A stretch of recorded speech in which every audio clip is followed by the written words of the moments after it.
They were born into unimaginable privilege. Two brothers, raised under one roof, carrying one father's dream to build an empire that would change India forever.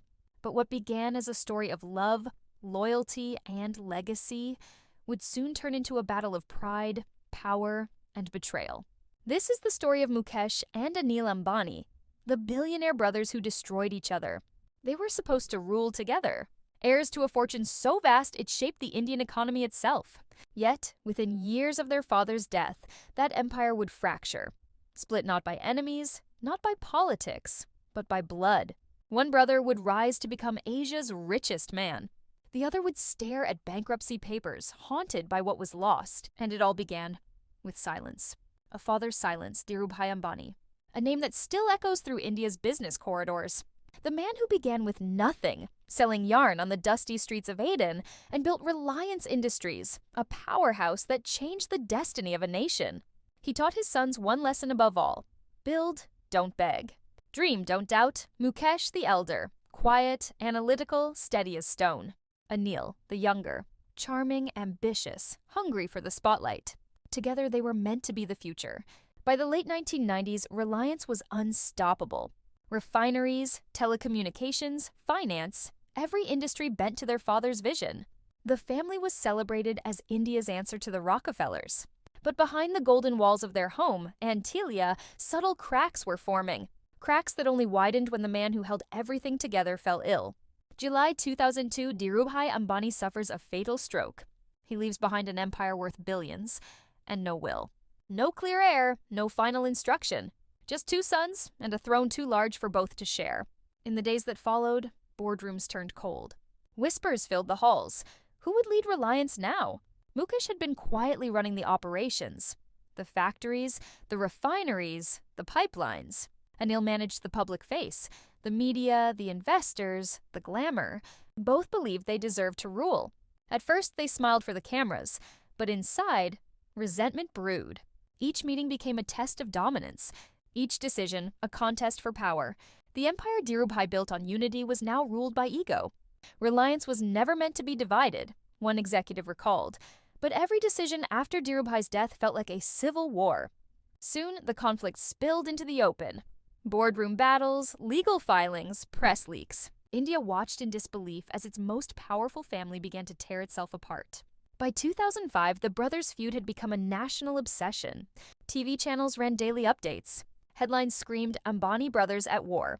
Their mother, Kokilaban, heartbroken, tried to keep peace. But neither son would bend. It was then, through her mediation, that a truce was forced. The empire their father built was split in two. Mukesh took Reliance Industries, oil, petrochemicals, energy. Anil took Reliance ADA Group, telecommunications, power, entertainment. The nation sighed in relief. But it was the calm before the storm. Mukesh focused on scale, quietly building what would become the world's largest refinery in Jamnagar. Anil went for speed. Bold investments, global headlines, billion-dollar ventures. For a while, it seemed both were thriving. The brothers even posed together again, smiling, shaking hands, pretending the war was over. But power once tasted never fades. Anil's empire grew fast, too fast. Debt piled up, risks multiplied. The same charm that won him investors began to fail him when markets turned. Meanwhile, Mukesh built slowly, methodically, pipeline by pipeline, tower by tower. And when the 2008 financial crisis hit, the difference became clear. Anil's fortune collapsed, Mukesh's soared. The press called it the tale of two brothers, one who built and one who borrowed. By the mid-2010s, Mukesh Ambani had become India's richest man, commanding billions, reshaping industries, even building a home that touched the clouds. Anil Ambani, once a darling of the stock market, began to disappear from headlines. His companies were drowning in debt. His investors turned away. Lawsuits mounted. Then came the moment no one thought possible. In 2020, Anil Ambani, once worth over $40 billion, told a London court he possessed zero net worth. He was, by his own admission, broke. The same name that once opened every door now echoed with silence. While his brother's empire reached new heights, Anil stood in court, a shadow of his former self. There was no public feud anymore, just distance.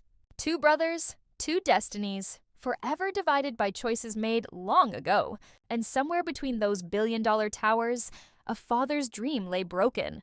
When people speak of the Ambanis today, they talk of power, luxury, influence.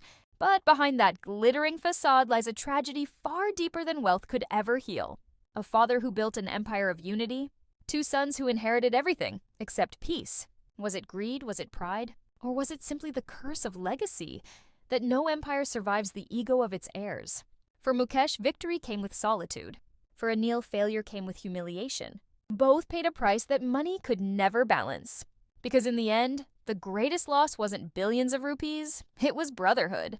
They began as two halves of one dream, says an old Reliance employee, and ended as reminders that even the richest hearts can break. So ask yourself, if you were born into a $100 billion empire, could you share it? Or would pride destroy you too? Today, Reliance Industries stands taller than ever under Mukesh Ambani's command. Geo, retail, refineries, all bear his mark. Anil Ambani lives a quieter life, away from the spotlight he once ruled. And between them lies a silence heavier than wealth, deeper than rivalry, the silence of two brothers who once had the world and lost each other. The story of Mukesh and Anil Ambani is not just about business. It's about family, pride, and the unbearable cost of ambition. Because no empire is truly won if you lose your brother to build it.